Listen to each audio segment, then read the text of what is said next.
Hey guys, are you applying to college soon? Or are you already in college and you're thinking about transferring? And if so, are you possibly interested in attending Berkeley? If you answered yes to any of those questions, then this video is for you. I'm sitting here with Jenny. She is going to tell you her story. She recently graduated from Berkeley, but before going to Berkeley, she actually attended community college and then transferred. And I know that some of you out there are transfer students and you're looking for, how do I get into the college of my dreams now that I'm going to some other college? Whatever your story is, hopefully I think you'll find this video helpful, because there are a lot of different ways to be awesome and get into the school of your dreams and make your mark. Before we get too deep into this video, I just want to remind everybody to subscribe to our channel. Just click subscribe below this video. The other thing I want to remind you to do is go to SupertutorTV.com/subscribe and subscribe to our mailing list. That's where we will keep you abreast of everything amazing and wonderful going on with SupertutorTV. And finally, check out our ACT video prep series at SupertutorTV.com. Just go there and you'll love it. And that's it. And now I'm going to hand it over to Jenny. I personally went to community college because I was a mediocre / below average student in high school.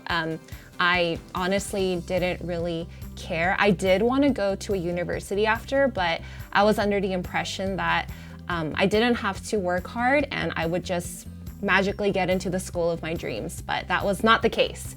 So community college was like a second opportunity for me that I really took advantage of to get into my dream school, which was UC Berkeley. So before I get into what I had to do to get into Berkeley, I'm first gonna just clear out what I didn't need as a transfer student. So as a transfer student, I did not need to send any diagnostic test scores such as the ACT or SAT. Also, to get into community college, I did not have to submit any test scores as well. I also did not need any letters of recommendation to get into Berkeley because the UC system does not require them. However, for some majors, letters of recommendation are needed as a part of the supplementary evaluation, so you want to do your research on that.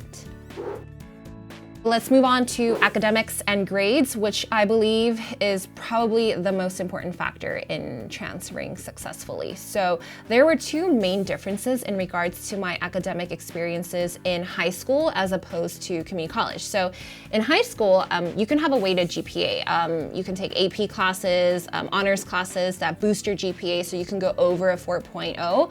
But in my community college, no classes were weighted. So 4.0 was the maximum, the cap.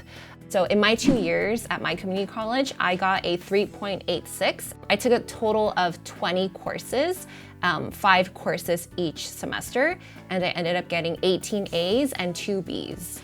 Letter grades on your community college transcript, or at least mine, were solid letter grades. This meant that there was no A+, A-, B+. It also meant that depending on the instructor and course, like a 99% in a class and a 90% in a class could both manifest as solid A's on a transcript. In terms of extracurricular activities, as a transfer student, you can and should include both what you did in community college as well as in high school. But I would highly recommend to focus on what you did in community college. And a tip for transfer students is to pursue extracurricular activities that align with your major and or career interests. So for example, for me as applying English major to Berkeley, I was a journalist for my campus magazine. I wrote articles, I published original poems, I conducted interviews, stuff like that. I also was in a leadership position. So for my campus's Christian club, I was a leader and I would devote a lot of time to that as well. I also included a few activities that I did in high school. For transfer students, when you include your high school activities, try to include stuff that you either had a leadership role in or something that you had a big time commitment in, because those will be relevant and helpful for your application. In high school, I did a lot of volunteer work for an organization called PAVA, which stands for Pacific American Volunteer Association. I also included some of my piano experiences. There's a thing called Certificate of Merit, which tests your piano skills, and I fulfilled the highest level. And I was also in a performance drumming in a traditional Korean musical group, which I guess is kind of unique. As for a personal statement, this is actually quite different from what you guys have to do now and what I had to do back in November 2014, which is when I applied. So prompt 1, I wrote about how my intrigue for language developed at a very young age, especially as a bilingual Korean American. And I wrote about how I always loved English and language, stuff like that. And then this is where I elaborated on my extracurriculars that I did in community college. So I wrote in detail about the kinds of articles that I would write for my campus magazine, the interviews that I conducted, stuff like that. And then prompt 2 is where I really told my personal story. Just a little disclaimer, it sounds a little bit cliche, but it's my true story. I wrote about how community college was a very significant journey and experience for me where I changed as a person. Like I mentioned before, in high school, I was not a stellar student. I was not admitted to any universities of my choice, and Berkeley was always my #1 choice, my dream school.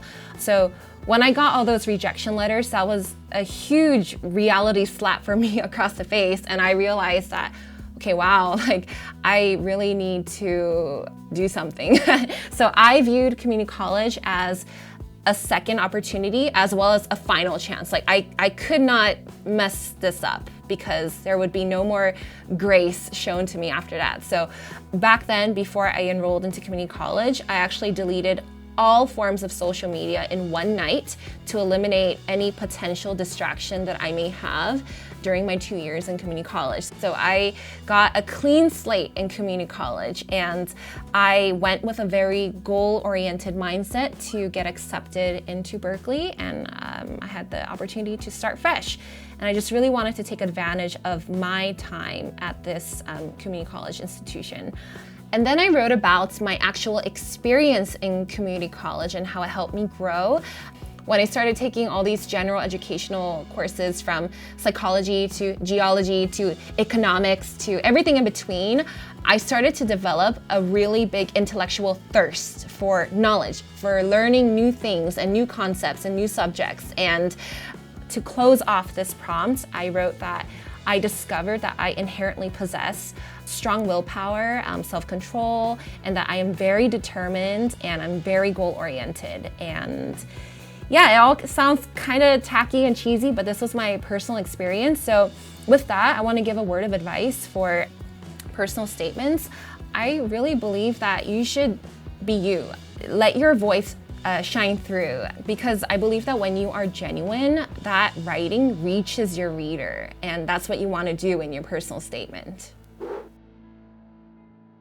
So now I'm going to share about some Berkeley admission advice. Just want to let you guys know I am not an admissions counselor or expert by any means, but these are just things that I noticed during my short time as an undergraduate at this university. So number 1 is that Berkeley really values diversity. It's not enough to just have a passion, but pursue that passion actively, relentlessly, and show that on your application and your extracurriculars and your personal statement. Number 2 is work hard.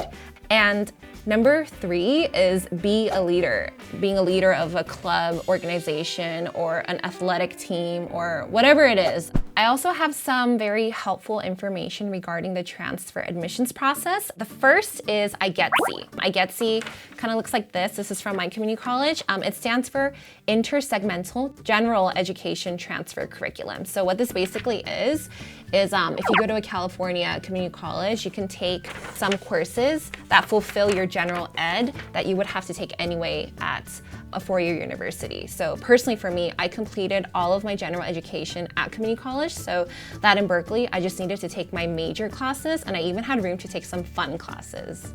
The second thing I want to share is assist.org. So assist.org is basically a website that tells you what courses taken at a community college transfer over to a university. So for example, as an English major, I had to take a Shakespeare course to fulfill the Berkeley English major requirements. Shakespeare in Berkeley was the course English 17, but in my community college, English 234, like that counted as English 17. So yeah, assist.org tells you everything about this, so you guys probably want to check it out. Super helpful.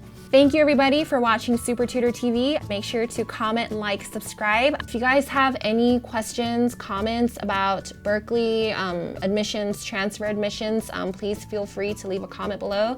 Go to the website and subscribe to the mailing list, and they have a whole new line of books and products coming out very soon, so make sure to stay plugged in.